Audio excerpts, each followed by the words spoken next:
穿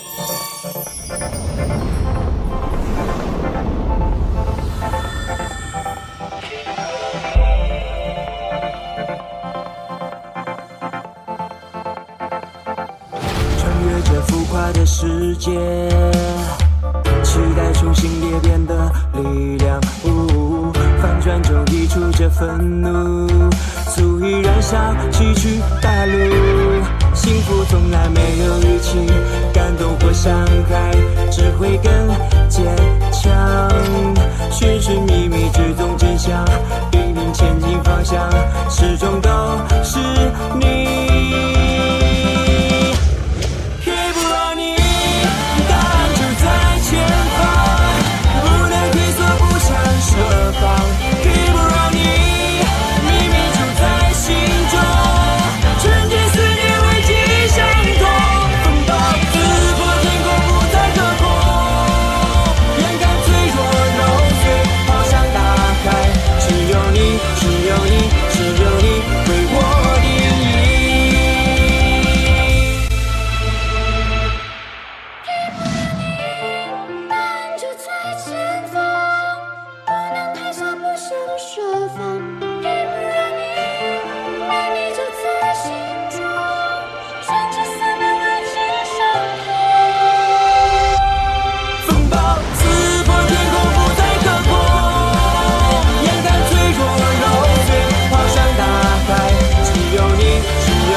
贤侄啊，你是如何确认三姨太是被他杀的？我验过尸了，尸体的脖子上有2条锁钩，这2条锁钩完全不一样。第一条锁钩细而深，上面还有花纹印，应该是麻绳之类所致。第2条锁钩宽而平，上面没有任何的花纹，应该是绸缎之类所致。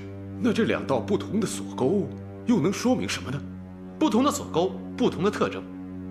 比如说第1条，麻绳之类所致，那应该是勒痕；第2条，绸缎所致，应该属于缢；第2条盖在第1条之上，那说明先勒，再缢。那三姨太是被勒死的，很聪明。三姨太如果想要自杀的话，第1条勒痕足以让她致死。一个死人怎么能自己跑去上吊呢？对，你说的对呀，他不可能自己自杀嘛。很明显是有人先勒死了三姨太，然后假装她上吊自杀。哎呀，谁会如此狠毒啊？阿祖，你跟我勘察过阁楼，也学到了这么多，你来说说看呗。经过队长的不断熏陶，我已经学会了推理，并且经过勘察，得知凶手是如何行凶杀人的。哎呦，不错哦，说来听听。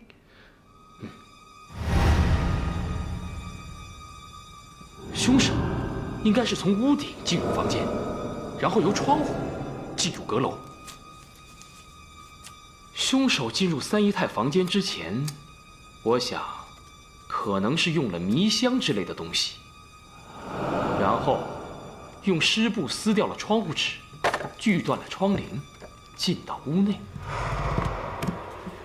他趁三姨太昏迷，用绳子勒死了三姨太，然后把尸体吊起来，伪装成自杀的样子。之后，他又从窗户出来，重新装好窗棂，贴好窗纸，由此制造了完美的密室杀人事件。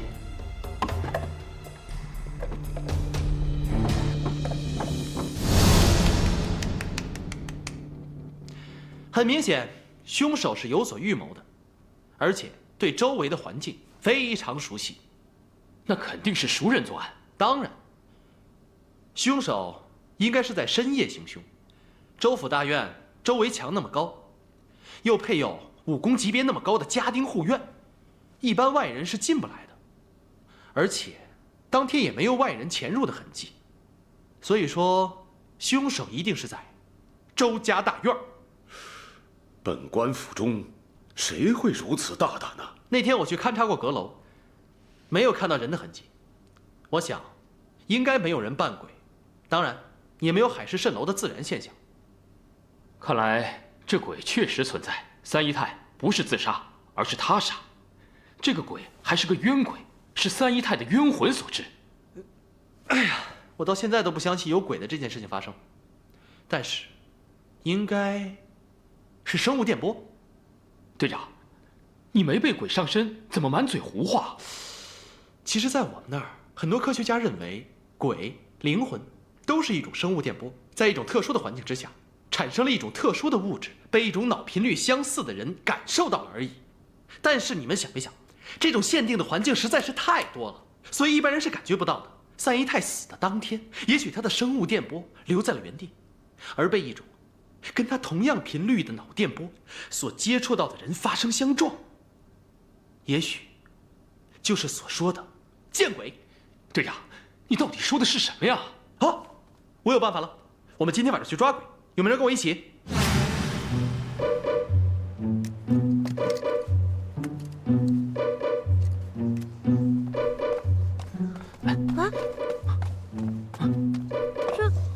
哥，这是干嘛呢？我在制作鬼魂探测器。啊？队长，你就拿这个破锅盖捉鬼啊？哎呀，别乱动，这是我的接收天线。哎，我不是跟你们说过了吗？鬼魂就是一种生物电波，如果真的有所谓的鬼，我这个鬼魂探测器就能探测得出来，而且我还有数据记录。哎，我哥是不是撞鬼撞坏脑子了？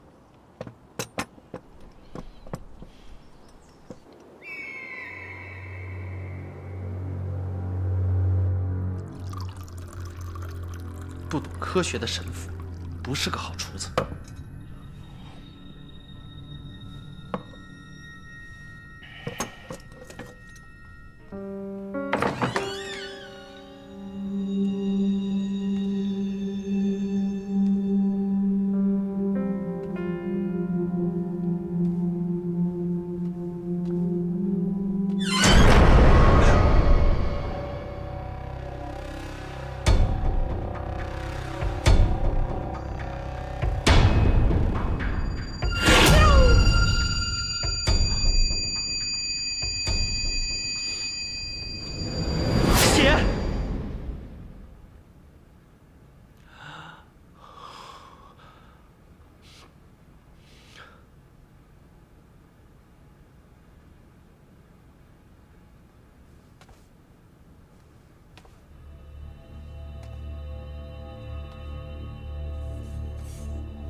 我这是在哪儿？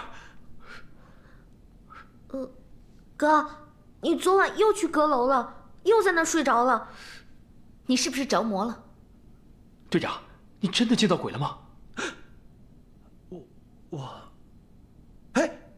我真的探测到了鬼，还是个女鬼。是三姨太。哥，你看见她长什么样了吗？我就说了嘛，真的有鬼，是三姨太的阴魂不散。我用电波把它记录下来了，我还把它拍下来了。没错，是生物电波。没错，是生物电波，我一定把它记录下来了。哎，队长，你说什么呢？我波形图呢？怎么不见了？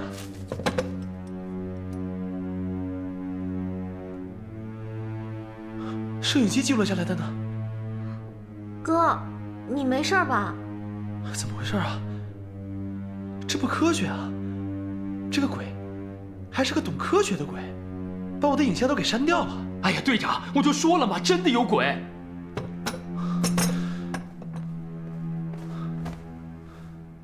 难道是在你们古代就有鬼，在我们那边建国以后就没有鬼了？哎，你们都见过鬼没有？你不是什么都知道吗？哎呀，我现在也乱了，什么事情我都解释不清楚，连我怎么出现在这儿我都不知道。在你们这儿，反正什么事情都是古古怪怪的。哥，你怎么神神叨叨的？你肯定是被吓坏了。既然这三姨太阴魂不散，那你们把凶手抓住，等他的阴魂散了，说不定也就不会再闹鬼了。对呀，我们先抓人，再抓鬼。那凶手是谁？大太太、二太太、庞管家、周公子，一个都不能少，每个人都有嫌疑。大太太，您能跟我说一下三姨太自杀当天的情况吗？那天我们吃完饭，我就和二姨太一起在院子里闲聊。后来呢，清水过来给我请安，但没想到三姨太她……你把衣服脱了，这魔怔了是吧？这是怎么回事啊？清水，清水，我好想你啊！你说小环那天多丢人啊，我都替她脸红。那三姨太被绑了之后呢？后来，那个贱人半夜就自杀了。我要是她，我当时就一头撞死，哪还有脸活到半夜呀？人在疯癫之下做的所有的行为动作，应该是下意识的。他在疯癫之后，第一个冲上去抱着的人是你。我猜你们两个的关系没有那么简单吧？是你猜的不错，小环。三姨娘最初是要给我做妾的。见人见命，她本来啊是要嫁给周公子做老婆的，结果看上老爷，贱人还想一步登天，呸！做梦！我在应天府游学的时候见到的小环，我们情投意合，我把她带回家见过我爹娘，本想纳她为妾，没想到最后却是害了她。快把山雪给我绑到屋子里去！哎呦，这怎么了？这是啊？怎么了？快点，放开！哎呀！清水，你们快给他弄进去！清水，小环，快拖到屋子里去！清水，快点，清水！然后呢？后来大太太有事儿叫我到她房间，我到了以后才知道三姨太悬梁自尽了。大太太跟我商量三姨太善后的事儿。你们商量到什么时候？我和大太太和二太太一直商量到5更。5更？我和二姨太还有庞管家，因为这个事儿一直到5更。您就这么确定一定是5更吗？我这人呀，身子弱，睡得轻，每到这个时候呢，就被半夜巡夜的棒子声给吵醒，所以我知道。大少爷，她怎么会成为你的三娘了呢？我根本就没想到事情会是这样的，我只是替爹去送了2封信函，可是等我回来，谢谢啊，谢谢啊，谢谢，谢谢各位啊，谢谢。你为什么要背叛我？小环，到底发生了什么？啊？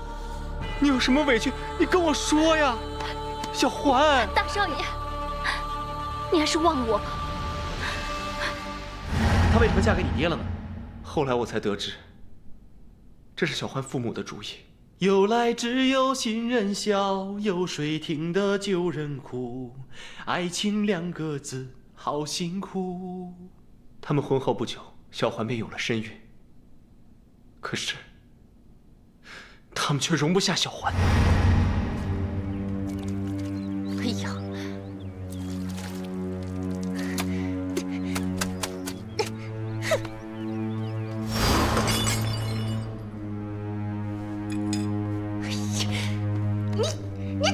你怎么干活的？我看不下去他被这么折磨，我想带他私奔，可他为了肚子里的孩子拒绝了我。我要不说带他私奔，他也不会死。你觉得是谁杀了他？我不知道，他们都有可能是凶手。请杨兄查出凶手，为小欢报仇。根据我的判断，这3姨太死于4更到5更之间，但是根据大奶奶和2姨太所说，他们在5更的时候还在一起。那这么说的话，根本就没有作案的时间啊！队长，我很好奇3姨太为什么会发疯。肯定是吃了春药。吃了春药当然会性亢奋，但是说吃了春药，按道理来说也只会性冲动，不会脱了衣服满大街的跑吧？难道是说受刺激了？他可能是患上了一种青春型的精神分裂症，这种症状发生在女孩身上的几率远远高于男孩，而且很多的时候都是你们这些如花似玉的女孩子，称为花癫或者是花痴。那凶手到底是谁呀？大太太、二太太还有庞管家，他们能够相互证明，在3姨太死的时候，他们不在场。那么现在只能怀疑周公子。这个是周清水，这个是他爹，这壶茶水是3姨太。纠缠不清啊！不守妇道的女人。虽然我们现在要为她沉冤昭雪，但是现在龙某看来，这种人的人品，我实在不敢恭维。我呸！妇道都是你们这些封建礼教强加于她的。我倒是觉得，一个女人能够冲破这些封建礼教，打碎现在这种制度理念所制定的法律，勇于寻求自己的真爱，我倒是挺佩服她的。切，自古红颜多祸水，我龙某若不是……在你们这里，女人的命运能够自己掌握吗？多少男人争来争去，结果都推到女人身上，这叫什么？这叫借口。你们知不知道，女人在未来能顶半边天呢？多半边天！你们知不知道，在未来屌丝男士的世界有多么黑暗吗？你们知不知道，在未来这白富美的地位能有多高吗？你们知不知道，在双11的时候，女人购物是多么的疯狂吗？你们知不知道？算了，不跟你们说了，说了你们也不明白。不是队长，你说这些有什么关系啊？没什么关系啊，就是增强一下自己的气势，震慑力。去，那我们该怎么办？严密监视周家人的动静。小欢，我来了，你今天过得开心吗？你是不是过得不开心？没关系，我陪你聊天，你就会开心了。小欢，小欢，难道你不想见我吗？可是我每天都很想你，想得好苦啊！我有一个大胆的推断，根据周清水去阁楼倾诉，那可以看出他和3姨太的感情很深。可是周知府又怀疑小山不是他的亲生孩子，那是不是周清水和3姨太有奸情，怀了小山？龙先生说的有道理，正所谓家丑不可外扬。要是别人犯案，咱们都好说。这现如今扯上了周公子，这周公子跟他的3姨娘，也就是他小妈，关系不清不楚，还牵扯出亲爹抢儿子女人的旧事，这周大人岂能让这种事传扬出去？所以，搞不好他就要杀人灭口。进来。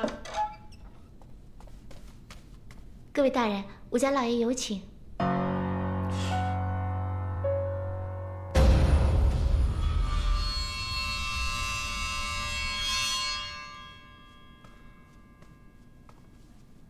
小少爷是中毒了，砒霜之毒，最多还有半年时间。什么？队长，这什么东西啊？一下就试出来了，这么厉害？这叫参试纸，也叫砒霜试纸，是我家传的。哎，可不可以教教我？传男不传女，而且需要口诀，以后再说。哎，好。老爷，小少爷病得这么严重，赶紧请个名医给他治疗啊！哎，老爷，我想问一下，这小少爷身边一般都什么人伺候？少爷平时身边就是知春和奶妈一直在服侍。小少爷这一年一直体弱多病，极少出府的。你的意思是说，他这一年来都会经常上吐下泻吗？是。禀大人，小少爷确实吐泻不止，郎中开了很多次药，也不见好转。哼，那是自然。冰冻3尺，非一日之寒。这小少爷是常年有人给他下毒了啊，并且什么？并且是身边人所为。小少爷平时身边是谁在伺候着？凶手是何人？我要让他给我儿偿命！你们是怎么伺候的？老爷，你们真是……我已经知道凶手是谁了。哼，我不但知道凶手是谁，而且我还有足够的物证。老爷，麻烦你将府上严加看守，任何人不得出入，因为我怕这个人畏罪潜逃。还有，这个物证我已经在房间里面保管好了，明天一早我收拾好了，就把它拿去送到官府。好，传令下去，今晚各大门出口落锁，一只苍蝇也别飞出本府。是，老爷。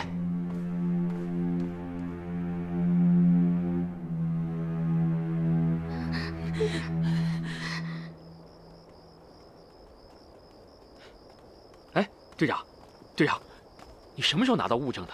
我怎么不知道？对呀，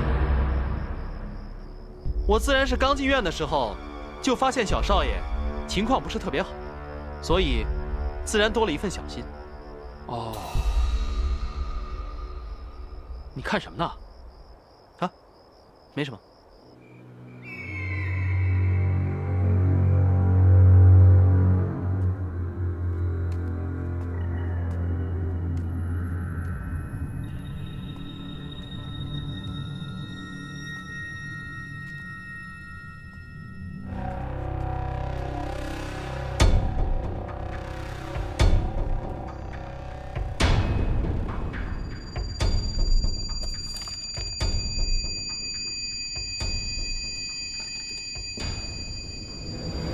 我靠，热死我了！你怎么才来啊？